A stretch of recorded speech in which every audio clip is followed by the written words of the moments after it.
ShootPointBlank.com. This is Chicago's Morning Answer with Dan Proft and Amy Jacobson on AM 560. The Answer.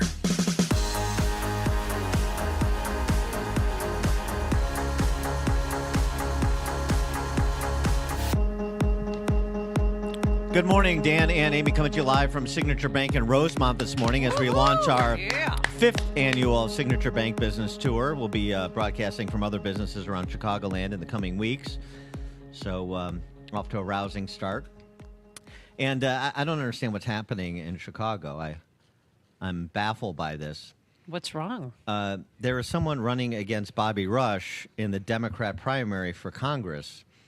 And I don't know, under whose sanction this young lady thinks she's doing this, because I thought you had to wait until you were told it was okay by the Panjan drums of the Chicago Democrat Party before you would do something like this. That's an affront to one of our grand civic elders. Is she being disrespectful? Former Black Panther Bobby Rush. For more on this remarkable story, we're pleased to be joined by Sarah Gad, who's a Democrat candidate for representative for Congress in Chicago's 1st Congressional District. Sarah, thanks for being with us. Appreciate it.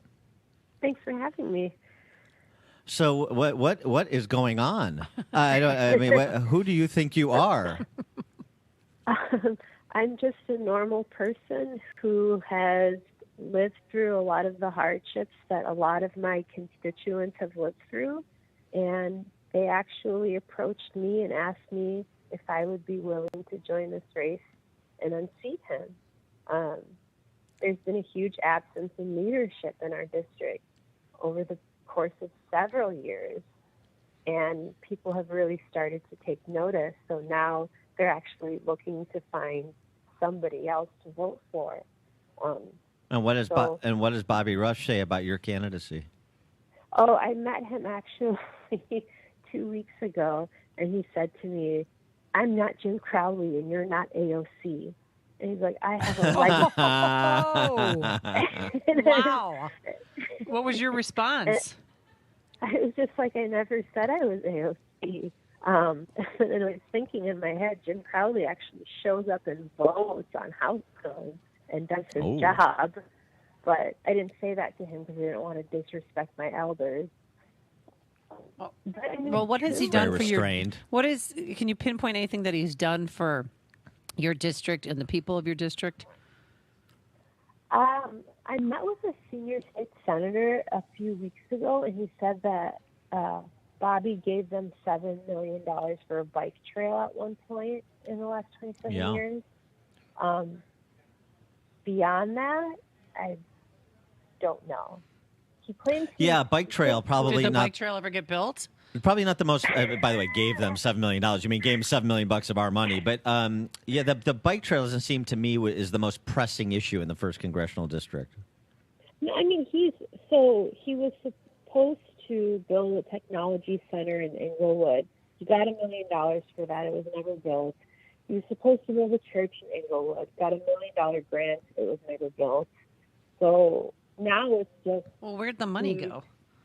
Nobody knows, because we're just garnished though for that. But I don't understand how he keeps getting reelected. Like, if I didn't show up to class or work a third of the time, anybody would get fired or kicked out. But I mean. Yes, well, you have so much to learn about how Chicago politics works. Apparently, I'm learning. Yeah, I'm sure you are. It's a crash course, I have no doubt. So what's your perspective, though? I mean, what's your value prop as a candidate? What are you offering to distinguish yourself from Rush and to your would-be constituents? Like I said, I mean, I'm somebody who's really lived through a lot of the hardships plaguing our district. The reason why I chose to go to law school was because of my experience in the criminal justice system.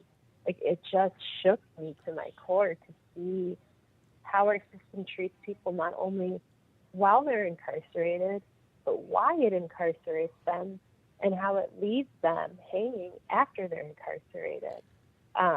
I live in a district. Well, where- let's I'm let's sorry? take No, go ahead. take a step back, because you've had some, from your bio that I read, you've had some incredible trials and tribulations, and so frame those for us so we have an understanding of your candidacy, what the impetus for your candidacy, and as well as what kind of representative you'd be.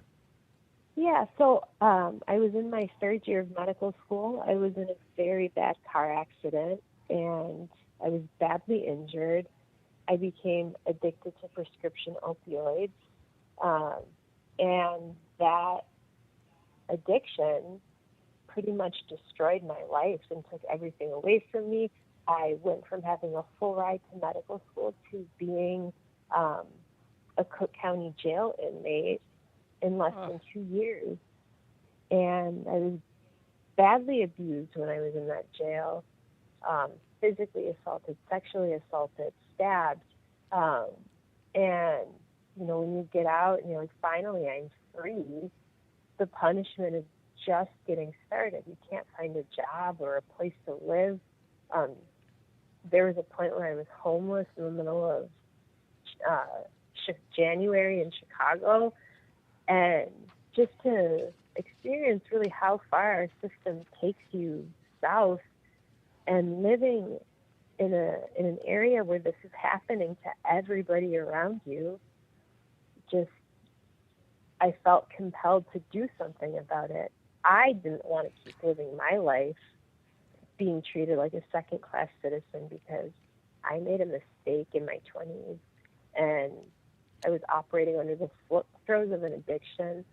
I came to realize while I was incarcerated that crime a lot of the time is really just acts of survival. And if we had better support and social services for people in very vulnerable parts of the country, places like the south side of Chicago, where, communities are very fractured and very impoverished, and people are really just doing whatever they can to survive. All right. Well, how did But you? then, you got a chance in 2015. You got a second chance when you met my attorney, Kathleen Zellner. Yeah, Miss Zellner, she sued the Cook County Jail for me, but even more importantly, she gave me a job. It was just supposed to be a temporary gig to help me get back on my feet because I was struggling really hard.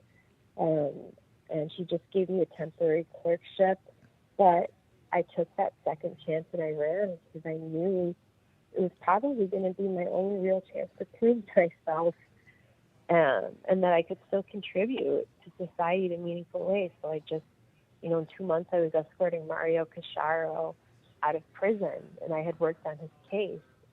In 6 months she promoted me to her firm's forensics director. So I took on a very integral role in her cases, and after a couple of years I had kind of rebuilt my credibility and my resume back up. I had started a nonprofit for the Chicago homeless. I'd been volunteering with the Chicago Community Bond Fund and really taken an active role in criminal justice reform in an area that really needs it. And I packaged that up into a law school application, and here I am in my third year at UChicago. I now have another nonprofit called Addiction to Action that brings life-saving treatment for substance abuse into jails and prisons. I'm representing youth and young adults from Chicago's South Side in the exact same courtroom I stood handcuffed and shackled in 8 years ago. And it's just... It is, yeah, that's a remarkable turnaround. And one of the things it sounds like to me is that opportunity that the lawyer presented you was an opportunity to rediscover your agency.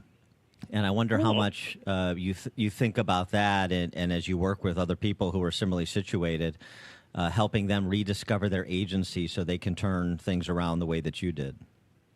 I mean, all the time. But the sad reality is that a lot of people don't get these second chances. So I work with these youth and young adults who I see have incredible potential, but they haven't been able to explore that potential because, they're in a space where room for exploration is very limited. And they make one poor decision in their youth, and it causes them to miss a lot of opportunities later on in life. So, I closed my campaign video by saying I envision a first district where everyone has a chance and a second one if they need it. I actually closed my law school application saying I just need a second chance, and if I'm given that, I won't need a third. I have posters all over the district saying a second chance for the first district. That's because I live in an area that is so disproportionately disenfranchised, and it's just feeding into the problem. And a lot of the people who our system demonizes and vilifies as incapable of rehabilitation, they're really just normal people who made a mistake or a poor decision in a time of desperation or hopelessness, or maybe when they were under the influence of mental illness or substance abuse, and they got caught, and society refuses to let them forget it. And so that's why we have an area like the south side of Chicago that's 90% African American, where 2/3 of Black men over the age of 24 have a felony conviction. We have unparalleled rates of poverty, gun violence, the second highest Black unemployment rate in the country. I mean, these are all problems that are inextricably linked, that can be traced back to, our criminal justice system, or the vicious cycle of poverty and incarceration. So that's right, a life and so experience and it seems to me, yeah. Sorry to interrupt, but it seems to me that it's time for a paradigm shift, right? You had to shift the paradigm in your life, and it's time for a paradigm shift with respect to congressional representation and with respect to approach to some of these pathologies in the community. Yeah, I mean, I actually just posted about this yesterday for Black History Month. I posted my racial justice and reconciliation, and I noted in there that our district, the first congressional district, ranks in the top 5% for Black majority districts, and in the top 5% for worst districts for Black people to live in. Like, that's a fact. I mean, we rank 17 out of 435 for worst districts for Black people to live in. And just per capita, we have the highest population of Black Americans in our district. And so it's like, this is what 27 years under Bobby Rush's leadership has amounted to. A district that literally ranks the worst in the country for the majority of people that live there. And he keeps getting rewarded by being reelected. I mean, That's the thing. He has the name recognition. I mean, he plays dirty, like really dirty. He's had his staff go around the district and rip down my posters and signs. And it got to a point where we had to press charges because they were doing it so much that it had wasted thousands of dollars of ours. And we caught him in the act, we have it on video. And we finally pressed charges. Then they get the store manager, where we caught them doing that, to lie and say that she instructed them to take it down because she didn't want to advertise. Oh, I see what they did there. But there's still a big Richard Boykin sign in the window. So it's crazy. Well, where can people find out more information about you and to donate to your campaign? Well, yeah, they can go to sarahgad2020.com. It's Sarah with an H, GAD 2020.com.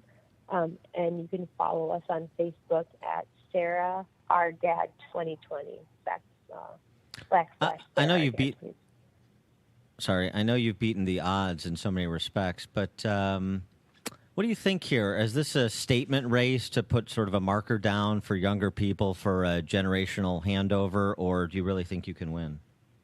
No, I really think I can win. Polling has actually showed that the more people get involved with this race that haven't participated in the past, it could actually be an easy path to victory. It's just a matter of mobilizing people who haven't moved to the polls in years, mostly because there hasn't been a viable choice, but also the fact that this is going to be a very high turnout Democratic primary, and what I can tell you just from 5-6 months of campaigning is that there are more people who want Bobby Rush out than want him in. So, I mean, it's not going to be a situation where, I just miserably lose to Bobby Rush. I think that we're reaching a juncture where his time is probably come, if not in this election, in the next one.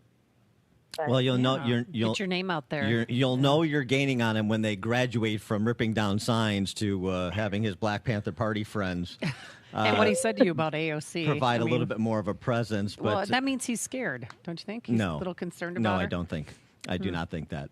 I think he's trying to put her in her place, and I'm glad that you're not taking it. I'm glad to see at least there's competition at some level in Chicago politics, because it's a rare thing to see. A second chance for the 1st District. I like that. Sarah Gad, Democratic candidate for Congress in Illinois' 1st Congressional District, Chicago South Side. Sarah, thanks so much for joining us, and good luck with your candidacy. thank you so much. Take care. And again, the information, Sarah Gad, with Sarah with an H, GAD2020.com. And she joined us on our turnkey.com answer line. It's like a hot, steaming cup of information to start your day. It's Chicago's Morning Answer on AM 560. The Answer. Hi, this is Dan Frio with the Mortgage Update. Your lifelong dream has always been to buy your own home. So what's your first step? Do you call your local bank, go online and apply at one of the internet companies, or have your realtor refer you to a company they work with? What if I said none of the above? Why? Your local bank might not offer the program that's best for your situation. The online companies, you input your information and hope they get back to you. And you also put all your life history out on the web. Your realtor's lender, their focus is on the sale, not getting you the best rate and program. So what's your best option?